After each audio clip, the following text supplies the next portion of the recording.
কি অবস্থা বন্ধুরা, সকাল সকাল ঘুমের থেকে ওইটা বললাম কাকরোল গাছের এই যে দেখতে পাচ্ছ এই ফুলটা দেখার লাগে।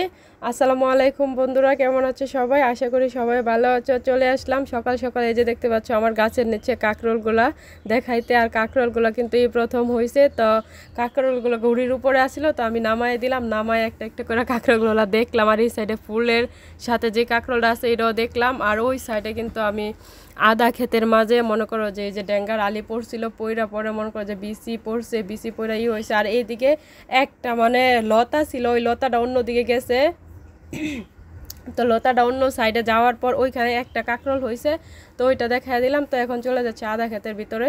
তো আদা ক্ষেতটা মোটামুটি মাশাল্লাহ এখন মাত্র জ্বালাইতেছে আদাগুলা। তো দেখতেই পাচ্ছ আদাগুলো কতটা সুন্দর মানে দেখা যাচ্ছে সবুজ, সেই দৃশ্যগুলো আমার ঘুড়ির উপরে আগে কিন্তু অনেক সুন্দর সবুজ শ্যামল দৃশ্য ছিল, তবে কিছু মানে অলসতার কারণে সেগুলো মানে নষ্ট হয়ে গেছে। তো ওই গাছগুলোই করার পর আইসামেনি কইরা মানে আর গাছ লাগায় নাই, সেই কারণে মানে সবুজ সেই দৃশ্যটা উপরের দিকে দেখা যাচ্ছে না।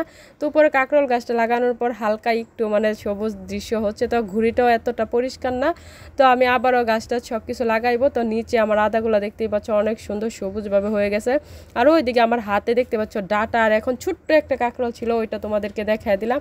তো দেখতে পাচ্ছ বন্ধুরা, মানে আসলে এই মানে নিজের হাতে তরকারি লাগায় খাওয়ানোর সেই স্বাদটাই কিন্তু আলাদা। তো সেইভাবে কিন্তু মানে নিজের হাতের মানে শাক সবজি খাওয়া। তো আমি ডাটাগুলি তুলে নিছি, খাইলে সেই ভালো লাগে। তো ডাটাগুলি আমি বড় মাছ দিয়ে রান্না করব, তো বড় মাছ দিয়ে রান্না করার জন্য ডাটাগুলি নিয়ে নিলাম। তো আমার শ্বশুর কিন্তু আবার ডাটা তরকারি খুব পছন্দ করে, তো সেই জন্য ডাটাগুলো নিয়ে নিলাম।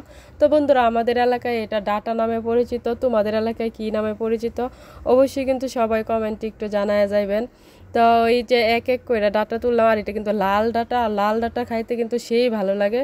তো লাল ডাটা দেখতেও কিন্তু সুন্দর, যেরকম সুন্দরী মানুষ থাকে, সুন্দরী মানুষ দেখা মনে করেন যে ছেলেরা পাগল হয়ে যায়, যে কালো মেয়ের দিকে নজর দেয় না। তো ঠিক এরকমই আমি মনে করেন যে লাল লাল যে ডাটাগুলো আছে সেগুলো তুলে নিলাম। তো সেগুলো তুলে আস্তে আস্তে হাতে নিয়ে নিচ্ছে। আর ওই সাইডে দেখতে পাচ্ছ মানে একটা কলা গাছ আছে, কলা গাছের উপরে এটা হলো আনাজ্জে কলা, আমাদের এলাকায় বলে আনাজ্জে কলা, তোমাদের এলাকায় কি বলে আমি জানি না। তো এই মানে কলাটা মানে যে গাছটা ছিল, এই গাছটা কিন্তু আমার শ্বশুর মানে আমার মানে শ্বশুরের এক বন্ধুর আত্মীয় বাড়ি থেকে আইনা মানে লাগাইছিল। তো লাগানোর পরে মনে করো যে এই গাছে একটা প্রথম ছড়ি ধরছে, একটা গাছে একটাই ছড়ি ধরছে। তো সাইডে কিন্তু আরও 3-4টা বুক মনে করো যে মেলান দিছে। তো এটা কিন্তু উঠায় অন্যদিকে লাগান যাইব। তো লাগায় মনে করো যে লাগাইলে তারপরে আবার এটার মধ্যে এরকম কলা হইব।